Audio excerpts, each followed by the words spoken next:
खुलुमबाय लोगोफोर नोंथांमोनखौ बयखौबो बड' जब निउसआव बरायग्रोनाय जाबाय आरो बे मोनसे गोदान भिडिअ नोंथांमोनखौ बयखौबो बरायबावबाय लोगोफोर जोंहा उदालगुरिनि डिपुटि कमिशनारनि अफिसनिफ्राय अरुणोदय सहायक पस्टनि थाखाय जोंहा साख्रि ओंखारना फैदों दा बिनिखायनो नोंथांमोना भिडिअखौ जोबजासिम नायबानो जाबाय आं नोंथांमोननो खोन्थाजोबगोन इन्टारभिउखौ खै तारिखआव लानाय जागोन आरो मा फरायनो नांगौ नोंथांमोना मिथिजोबगोन बिनिखायनो भिडिअखौ जोबजासिम नाय लोगोफोर जोंहा लोगोफोर बे एडभार्टाइजमेन्टआ एबा नटिफिकेशना ओंखारना फैदोंमोन 15 डिसेम्बर खालि बे माने इनफरमेशना ओंखारना फैदों आरो जोंहा इन्टारभिउ दङनो अरुणोदय सहायकनि थाखाय बेखौ मिथिहरनाय जादों बे एडभार्टाइजमेन्टनि गेजेरजों दा नोंथांमोनहा लोगोफोर इन्टारभिउनि सिगां आं नोंथांमोननो खोन्थाजोबगोननि नोंथांमोननि माने इडुकेसनेल क्वालिफिकेशन एबा सेलारिखौ नोंथांमोना बेसे मोननो हागोन आं बेखौ नोंथांमोननो खोन्थानि सेलारिखौ लोगोफोर बेहाय होनाय दंखायो नोंथांमोना नुदों जानांगौ 15,000 नोंथांमोना 15,000 मोननो हागोन ना पार मान्थ मास मोनसेयाव नोंथांमोना सेलारिखौ 15,000 मोननो हागोन होनना बे बुंखाबाय ओमफ्राय आरो बेहाय बुंबावदों लोगोफोर नोंथांमोना नायनो हागोन he she must be permanent of resident of Assam माने केन्डिडेटआ जानांगोन ना आसामनि सिङाव पार्मानेन्ट थानाय जानांगोन ना अब्लासो नोंथांमोना बे इलिजिबल जागोन आरो इन्टारभिउ थांनो हागोन बिनिफ्राय आरो नोंथांमोना माने पार्सनेल लेपटप नङाबा डेस्कटप नोंथांमोना थानो हानाय जानांगोन ना एबा थानांगोन ना माने नोंथांमोना माने मिथिनाय जानांगोन आरो गैयाबाबो जागोन ना बेहाय जायखिजाया होनदों आरो बेनो he should preferably have a personal laptop थानो नांगोन होनदों आरो बेहाय लेपटप नङाबा डेस्कटप नोंथाङा थानाय जानांगोन ना uploading of application documents in online portal माने अनलाइन पर्टेलाव माखासे डकुमेन्ट्स आपल'ड खालामनाय बेफोरनि खामानि जानो हागौ नालाय बेनिखायनो नोंथांमोना माने डेस्कटप एबा लेपटप थानो हानाय जानांगोन एबा थानांगोन ना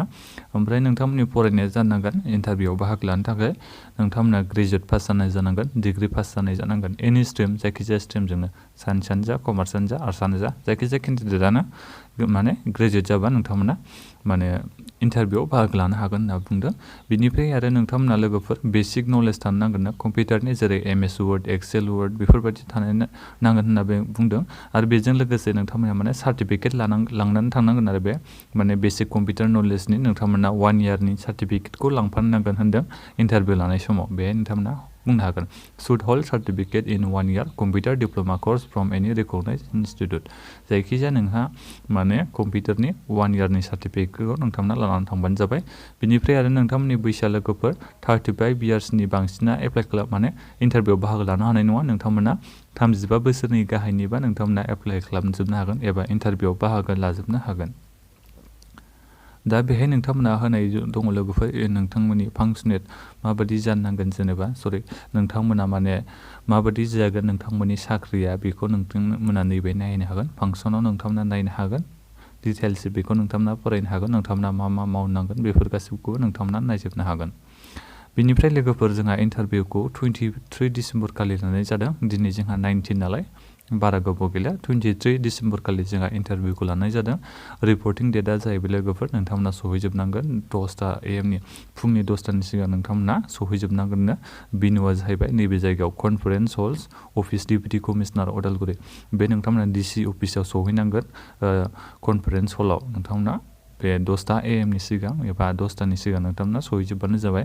बेजों लोगोसे नोंथांमोना इन्टारभिउ लानायाव मा लांफानांगोन आं बेखौ नोंथांमोननो खोन्थानि नोंथांनि फट' आइडेन्टिटि लानांगोन बेजों लोगोसे गासिबो नोंनि माने फरायनायनि इडुकेसनेल सार्टिफिकेट आरो एक्सपिरियेन्स सार्टिफिकेटखौ नोंथांमोना लानानै थांबानो जाबाय दङबा जेरै बेहाय नोंथांनि ग्रेजुवेट सार्टिफिकेटखौ नोंथांमोना लांजोबदो बिनिफ्राय नोंथांनि मा होनो मेट्रिकनि हायार सेकेन्डारिनि एडमिट कार्ड बेफोर सार्टिफिकेटखौ लांफाजोबबानो जाबाय बिनिफ्राय नोंथांनि बे कम्पिउटार सार्टिफिकेट 1 इयारनि बेखौ नोंथांमोना लानानै थांबानो जाबाय ओमफ्राय नोंनि बे पासपर्ट साइज फट'ग्राफ बेफोरखौ नोंथांमोना लानानै थांबानो जाबाय आरो आइडि प्रुफ हिसाबै नोंथांमोना पान कार्ड आधार कार्ड बेफोरखौबो लांफाबानो जाबाय इन्टारभिउ दिनखालि इन्टारभिउआ लोगोफोर आं खोन्थाबाय नोंथांमोना 23 डिसेम्बर खालि लानाय जागोन ओमफ्राय नोंथांमोना नैबे डिपुटि कमिशनारनि अफिसाव 10 AM सिगां नोंथांमोना मोनहैनांगोन बेनोमोन लोगोफोर नोंथांमोननि थाखाय गोजोनथाव खौरां नोंथांमोना जुदि सोरबाफोर ग्रेजुवेट पास जानानै दङबा नोंथांमोना एप्लाइ खालामनो हागोन बे अरुणोदय सहायकनि थाखाय माने नोंथांमोना इन्टारभिउआव बाहागो लानो हागोन भिडिअखौ नोंथांमोना अननानै शेयार खालामदो जायफोर बिथांमोना ग्रेजुवेट पास जानाय बिथांमोना माने इन्टारभिउआव बाहागो लानो हागौदां बेनिखायनो नोंथांमोना अननानै भिडिअखौ शेयार खालामना होबानो जाबाय आरो लाइक खालाम आरो कमेन्ट खालाम माबाफोर कनफिउजन जादोंबा आरो चेनेलाव गोदानै फैदोंबा अननानै चेनेलखौ साबस्क्राइब खालाम गोजोन्थों लोगोफोर